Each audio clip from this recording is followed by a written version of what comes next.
Hello, BookTube. Well, it's a bleak and barren Sunday once again. It's a day of no mail, and no book trucks come for Steve to give him free stuff.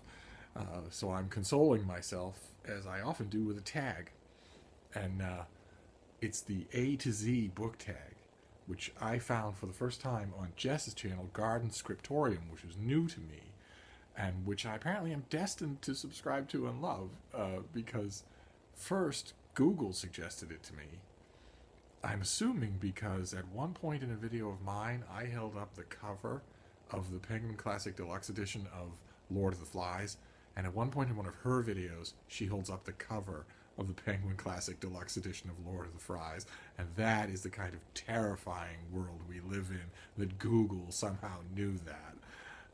That's one guess, and then not only did Google suggest her, but also Ben Sanders suggested her in his great ongoing series where he finds brand new booktubers and not only introduces them, but sort of makes their acquaintance to the rest of us. Not just links to their channel, but describes the beginning characteristics of their channel.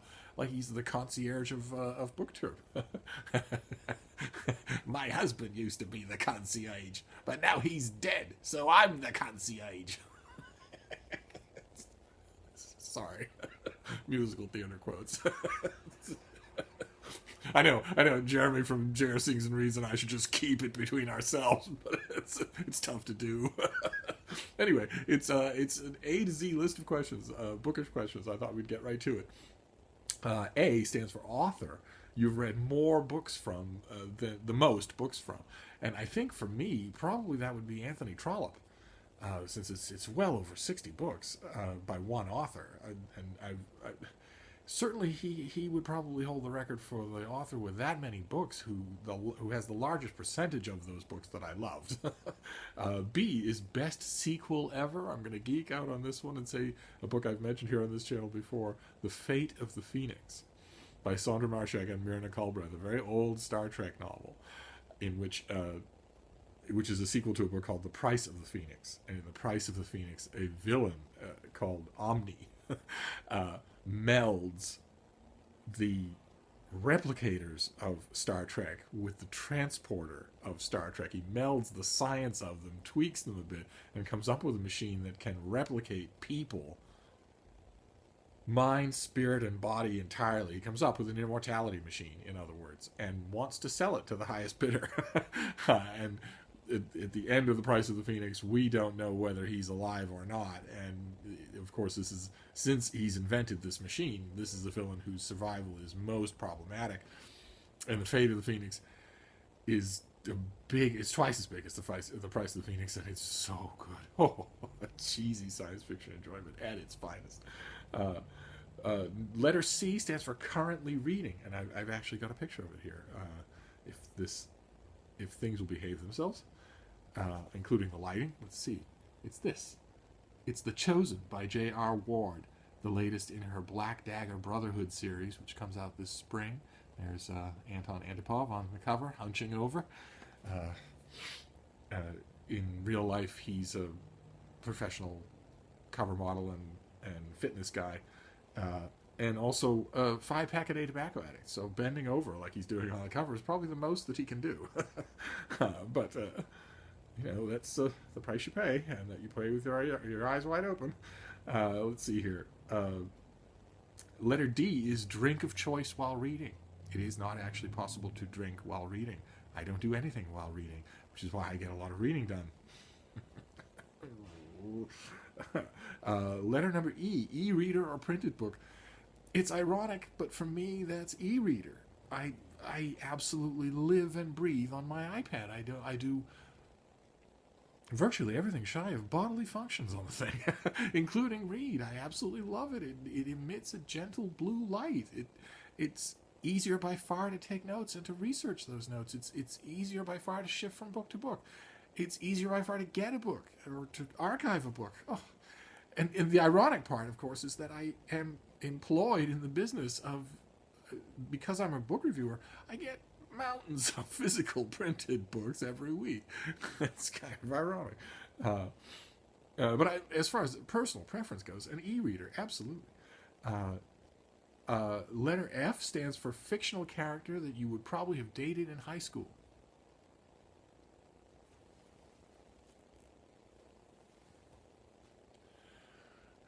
Letter G. Glad you gave this book a chance. I have another picture here. This is a book by Anwar Shaikh, and it's called Capitalism. I think I've mentioned it on this channel before. Oh no, I don't have a picture of it. But it's a. I'll leave a link down below. It's a big, fat, 900-page red book, a study of capitalism, and you wouldn't think. I wouldn't think. I got it in the mail, and I thought, oh my God, this isn't for me. I don't know who this is for. But I actually, a moment later, I rebelled against that and thought, it's a book. It's a book that someone wrote, and it's not a monograph. Anwar Shaikh wrote it to be read by the general populace, or at least the economically informed general populace. Give it a try. And boy, am I glad I did. Most of the economics went straight over my head, but he's a very engaged and literate person, a very engaged and literate companion taking you through his theories. As near as I could tell, the bedrock basis of his theory is that greed is negotiable, which is insane and means that his book, as big and detailed as it is, will probably end up being less than a footnote in economics history.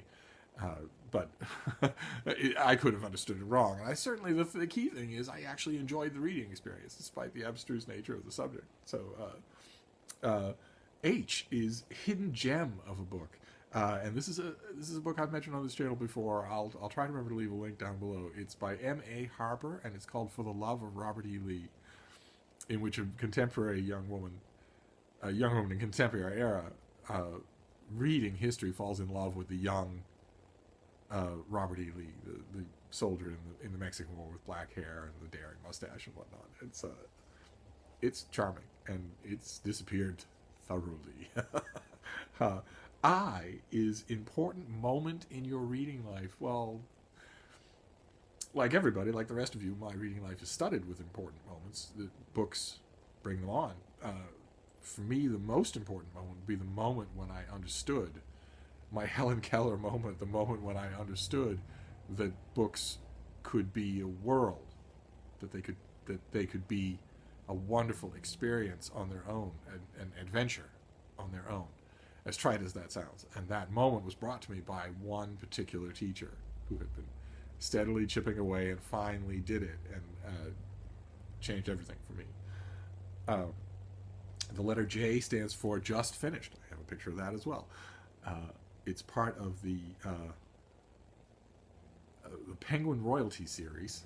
This one is the little 200-page books on the Kings and Queens of England. This is William I by Mark Morris, who's a historian that I currently working historian whose work I really like. This is, I think, the 10th of these books that I've read, and I think this might be it for me. I am now 100% convinced that this series is not meant for anyone like me. They're basically spirited Wikipedia summaries of the people involved, and time is fleeting. So I might stop with William I. Letter K, kinds of books you won't read. I always say that there are a whole bunch of them. Religious tracts, self-published or self-help books, business books, sports memoirs, that sort of thing. I always say that there are kinds of books that I won't read, but I end up doing it. All it takes is for a book to look like the author is putting a little extra work in, and I'll give it a try. And I'm often pleased that I did, so I'm going to say none. Letter L, the longest book that you've ever read. I think I have a picture of this as well. It's actually something that I've mentioned on this channel before. It's this, Reclaiming History by Vincent Bugliosi, which is his study of not just the assassination of JFK, but also every assassination theory, every conspiracy theory of the assassination of JFK.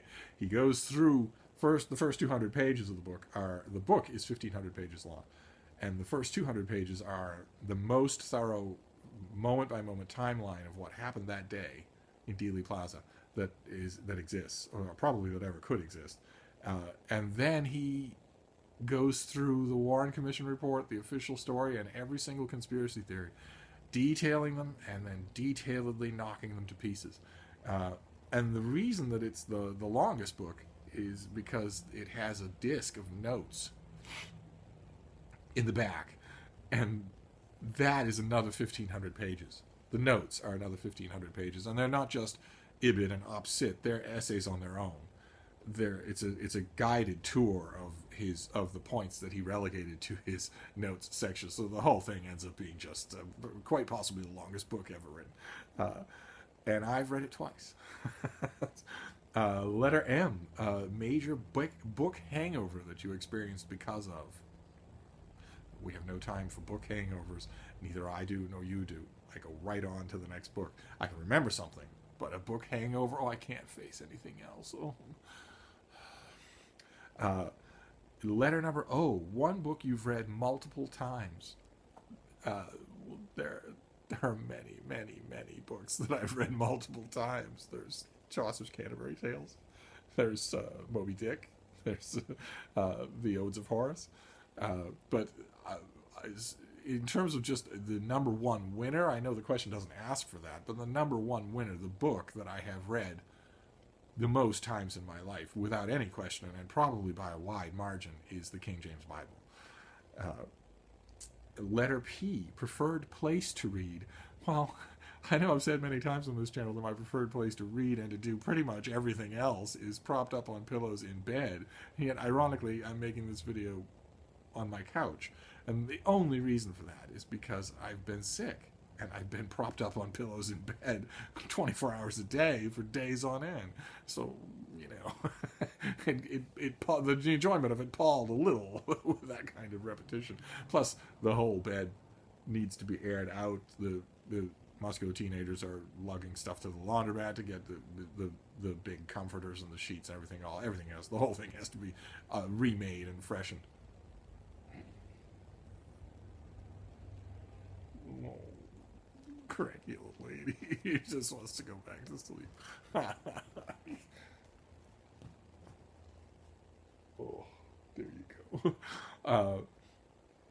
So anyway, usually it would be propped up on pillows in bed. Q, quote that inspires you. There are so many that I couldn't settle on one for this video.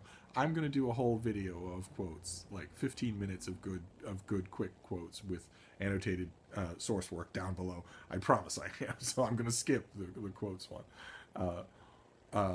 Letter R is reading regret, and for me, in terms of popular literature, it's always Stephen King. I'm in the habit now. I'm completely in the habit of reading every new release of his, and I don't know why. I guess I keep expecting that one of them will be good. I keep expecting that after 35 years of writing, he will have learned something, and instead, every single one of them finds ways to be bad and often worse than the one that came before it. Stupid, unspeakable dialogue that no one would ever say. Princey birthmark and periwig parlor games with narration that can only be done by an author who knows that he's famous and that everyone knows he's famous and that no one expects him to earn his keep. And threadbare plots and with silly, creaky devices. Under the Dome, how it ends,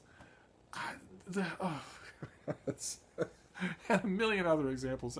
And yet I keep going back to him. It's just, I don't mind if a very popular author is not good. I read every Danielle Steele.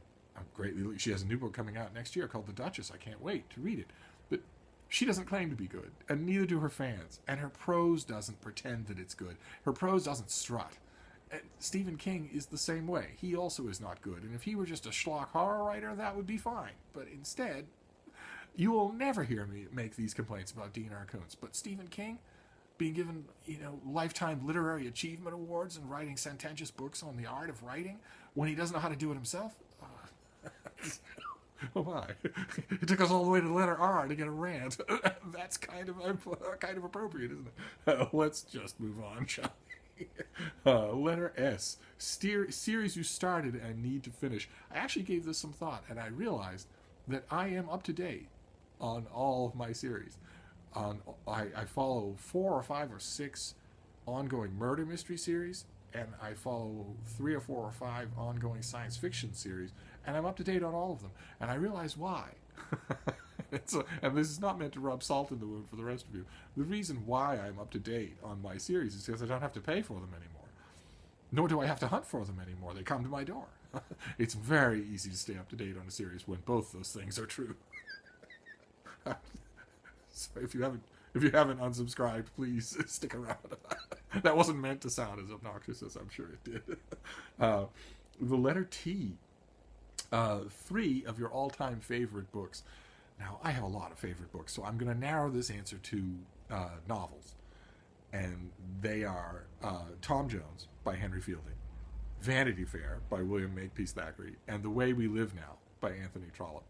They get, I believe, they get progressively bigger, those 3, in the order that I listed them. They're 3 just big panoramic novels that are just the kind of thing you can lose yourself in. And I'll try to remember to list them down below, but if you haven't read them, I highly recommend them. Especially The Way We Live Now by Trollope. It wasn't particularly well received in his own day, but it's a remarkably contemporary feeling novel. I find it hard to believe you wouldn't like it, no matter how big it is, and it's huge. Let's see here. You, unapologetic fangirl. What book are you an unapologetic fangirl for? The implication being the unapologetic part implies that maybe you should apologize, but you're not gonna. You already know the answer to that. It's Meg. It's the series of novels starring a gigantic, phosphorescent, 60-foot-long, prehistoric killer shark and her progeny. I am a Meghead forever. V, the letter V, very excited for this upcoming series or release. And there are a lot of them. I am well versed in 2017's books by now, but one of them that keeps coming to mind, I don't have it yet, but I'm very eager for it, and it's not the only time you will hear me talk about it, is the Library of America is doing a 2-volume slipcase box set of the diary of John Quincy Adams, who was son of President John Adams and the president himself in time, and then went back to Congress after he was president, and who the whole of his life kept a diary, a spiky, observant diary. This was the most intelligent man in the world for the whole of the time that he was alive. He was a freak, and the diary reflects that. And there hasn't been a popular edition of the diaries of John Quincy Adams in over 100 years, and there's never been one that fit in your hand. It was only 2 volumes, much less all the other, the niceties of the Library of America. I can't wait. I just can't wait. I haven't read read my way through the diaries of John Quincy Adams since I don't even know when it was. Since I had a multiple set of big maroon hardcovers that I read through. God knows where they are, but that's the last time. That was a long time ago, so I can't wait. The letter W, worst bookish habits. I dog-ear pages. I turn down pages, not to keep my place. I use bookmarks for that. If it's a new book, then I use the pub sheet. I fold the pub sheet and make that a bookmark. If it's an old book, then I have my bookmarks with tassels. But in terms of marking things in the book, it's a reviewer's habit. You're going through a book, you hit something, you want to mark it because you know you're going to come back and use it.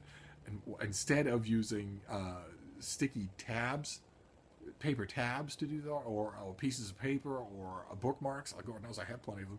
Instead, I dog-ear the pages on books that I'm often not going to keep even. So it's a very bad habit. I really should change it. X marks the spot.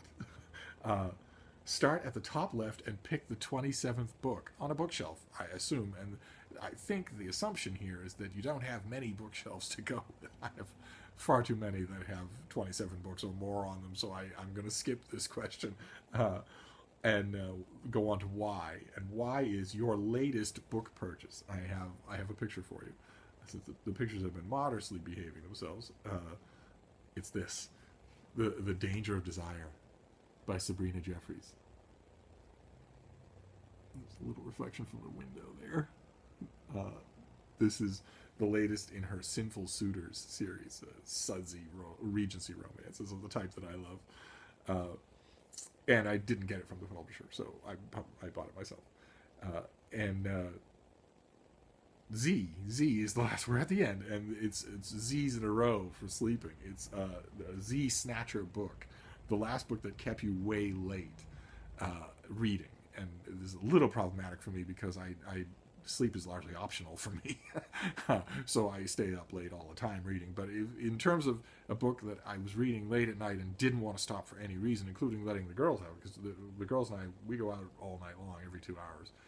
So in terms of wanting to put that off and eager to get back to it, the last one that I did was I got a paperback copy of a book by George Musser called Spooky Action at a Distance, which is the paperback reprint of his hardcover about some of the more mind-blowing aspects of quantum physics, which is a subject that I'm trying to come to grips with. And Spooky Action at a Distance, although it's by far the most engaging book on the subject that I've ever read, didn't help me to come to grips with anything.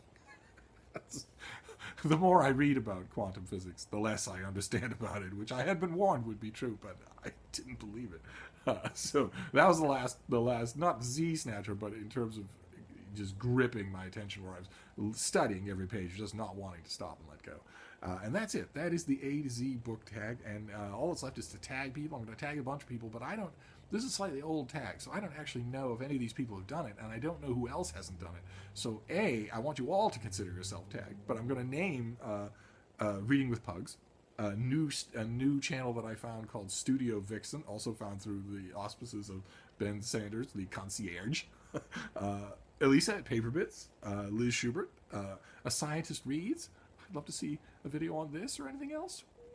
Oz, of course, my NaNoWriMo writing buddy, and Britta. And those are just the people that I'm specifically tagging, but I tag you all for the A to Z book tag, including, now that I think about it, all the people who might have done it already. It's exactly the type of tag that you can do multiple times. So consider yourself encouraged to do that. And I'm going to go back to my bleak and barren Sunday, which is now a little less bleak and a little less barren for having spent a little time with the rest of you. But I'll be back soon. Thank you, BookTube.